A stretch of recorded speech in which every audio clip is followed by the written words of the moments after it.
The reason I love the Artist in Residence program is I think it adds so much value to the program because students meet working artists.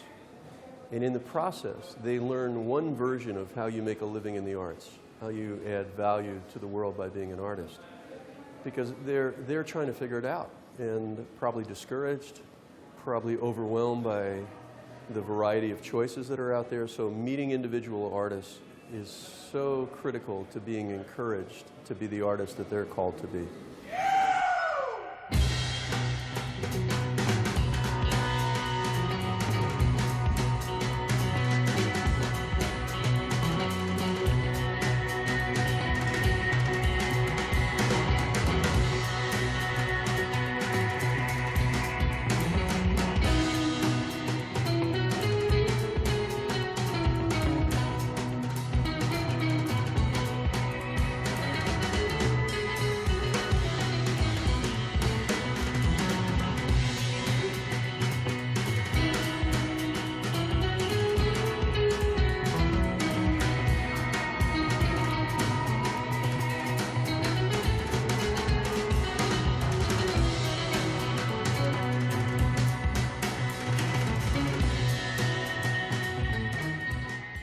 The experience of working in this area and trying to finish the mural with students in here, it's kind of crazy.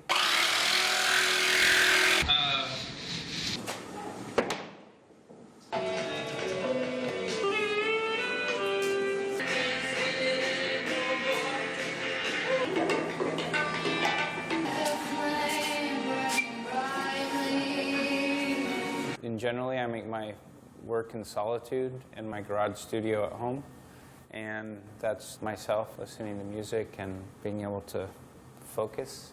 I would usually go, okay, I'm going to work for the next 20 minutes, and then after that, I'll answer some questions.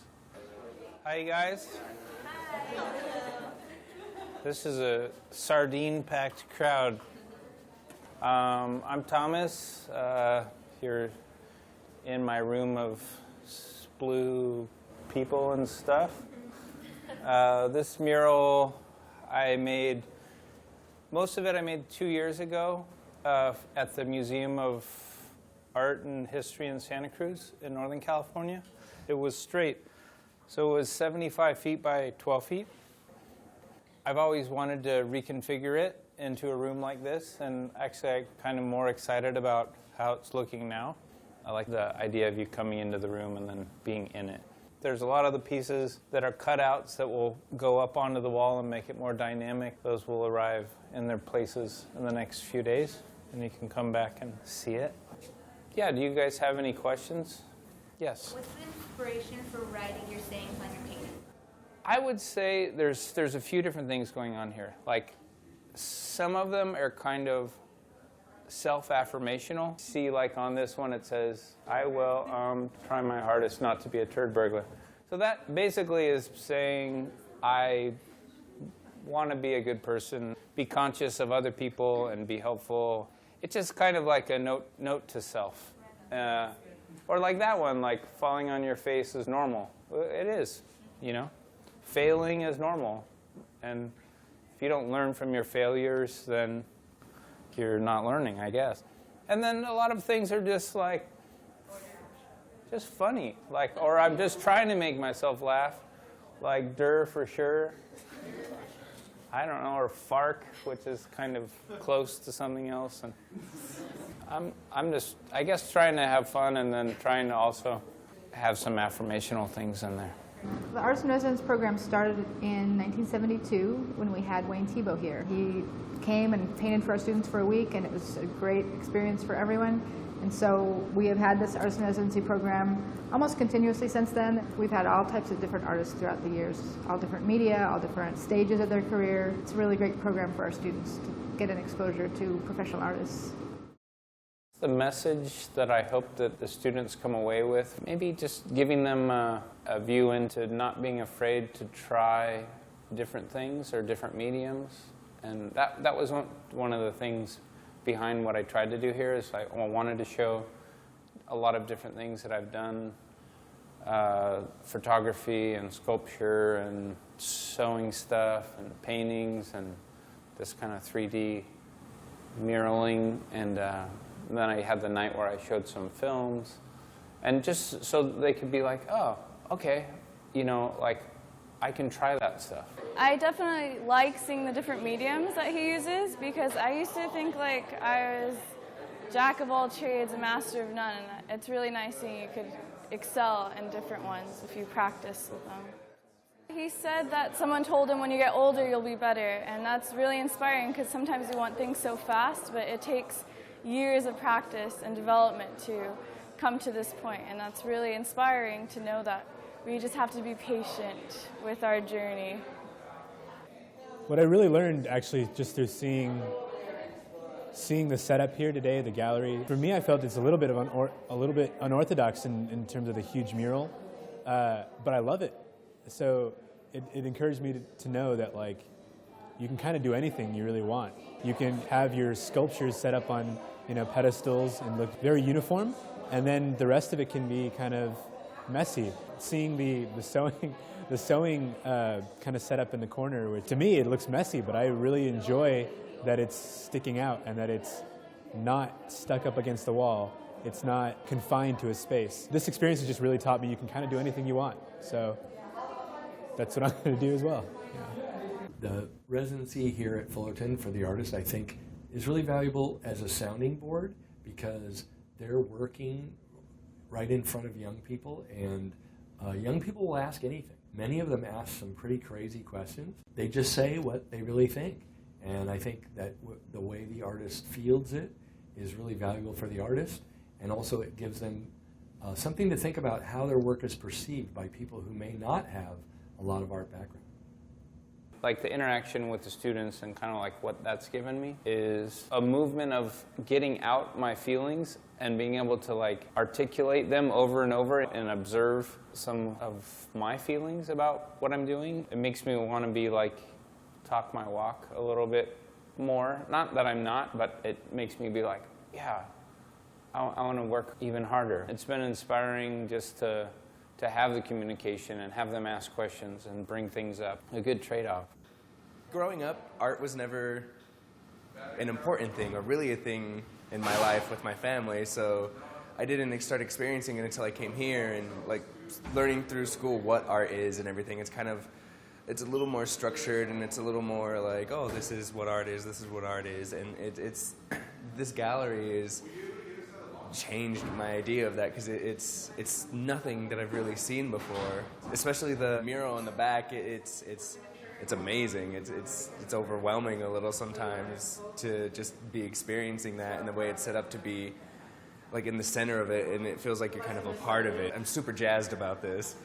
Like everything here is really fun, and it's all super interesting to look at and experience. That's what this has taught me, is that art is more of an experience. Like when you feel it, it kind of gives you a bit of energy and gets you a little pumped. It's a real-world experience to have the artists come here and to talk about their work and to talk about their life. Then they just don't hear it from their instructors, who they sometimes believe that they know what we're talking about, but now you can really see that there's a face behind the art, somebody actually doing the art right in front of them, and the students are just digging it. They're just loving it. This puts Fullerton College on the map with a lot of people that wouldn't know anything about it, and a large amount of people from the outside community come and visit and get really excited and pass it on to their friends, and every year it seems like we get bigger and bigger crowds. Some of the unique features that we offer here at Fullerton College in the art department are a large sculpture yard where we actually do bronze pouring, bronze casting. That's fairly unique in Southern California. Very large ceramics area with many sections of ceramics classes, including tile, which we have for the first time. A vibrant printmaking program with our instructor Todd Smith, who's been here for quite a long time and gets fantastic results from his students. It's a constant battle to keep all of the programs up and running, but everybody works hard to do that. The extra work that it takes is totally worth it when we see how it shows up in the students' work, in their attitude. The amount of students that we have here says a lot. This is one of the largest community college art programs in the state, and we want to keep it that way. I was interested in doing the Artist in Residency program here at Fullerton. Actually, a big part of it was being able to come here and do ceramics with Bill, and he can throw these big cylinders and help me do molds for the bunny head piece that I'm working on, things that are like out of my realm. I have worked on 4 artists in residencies. The artwork that I've been collaborating with Campbell on has been kind of 2 forms. One is using a sculpture that he had made with gourds and a box. We took a mold from that and then have been press molding clay into that mold to generate ceramic sculptures that are like the original. I've also been throwing on the potter's wheel large cylindrical forms that he can decorate using kind of different glazes. I think the Artist in Residency program is one of the most enriching aspects of working here. I think most of the faculty really feel that it's worth all of the sort of change in routine, and it disrupts things in a sense. But I think art's all about disruption to some degree. I think it's about opening our eyes and getting us to see something that is right in front of us, but we are unaware or blind to it. And so it's good for us to get out of our little rut and also to see what people are doing. Usually at the artist talks, when they're showing work, most of us do not know the person's history, and it's a real eye-opener. I'm really thankful to be here, to be engaged with the students, and I want to thank the whole staff. It's been an awesome experience. I guess we can start off in painting. This is my studio.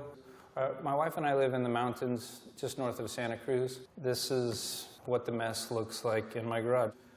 But I incorporate gourds into my work quite a bit, and this is has a bronze base, and it has a very detailed painting on the gourd. And it takes forever. There's every emotion that can happening when I'm making these.